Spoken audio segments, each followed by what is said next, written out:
Hi, this is Scott Szever, live from the floor of the New York Stock Exchange, and I'm here with Frank Holmes, CEO and Chief Investment Officer for U.S. Global Investors. Frank, thanks for spending some time with us here at the exchange today. Scott, it's always great to be with you.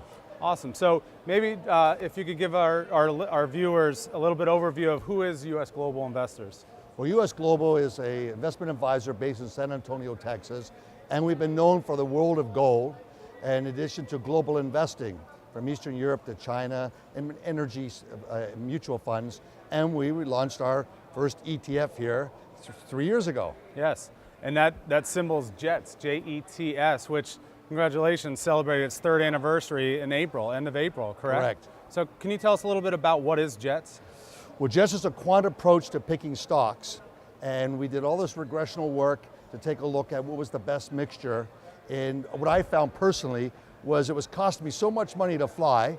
My options had dropped by 25%. How can I make some money with this? And there has to be a growth opportunity, and clearly the airlines industry has become a big growth opportunity. Right, it's interesting. So what else? A lot of other things have changed in that industry, right? So oil prices fell, oil prices went up, oil prices fell again, and now they're again on a surge. So jet fuel right now is up about 60%, I think, as of since last year. Yes. So how are the airline industries kind of dealing with some of those additional costs? Well, the majority of them are hedgers, in particular, except for American Airlines and Allegiant, they don't hedge. But the other ones have hedging programs, or Delta, they have their own refinery.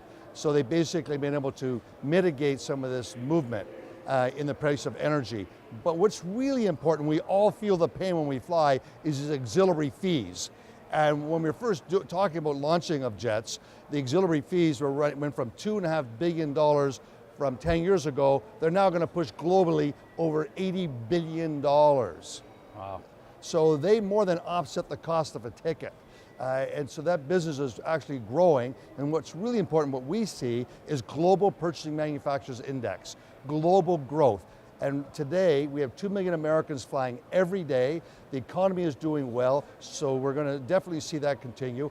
Asia's doing well. Japan is on a tear. So all that global economic growth is going to show up in the airlines industry.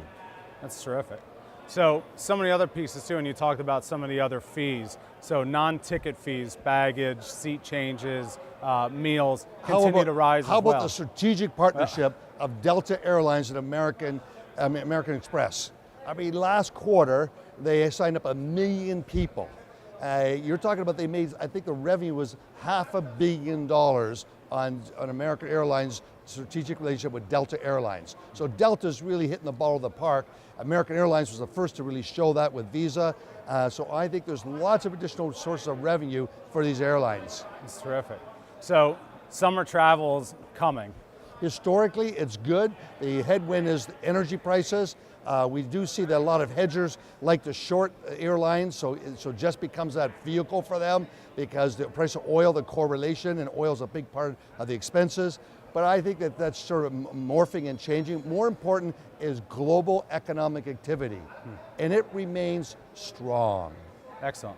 Well, Frank, thank you for the time to be with us here at the New York Stock Exchange and for being a part of another round of our Issuer Insights here at the New York Stock Exchange. Keep flying.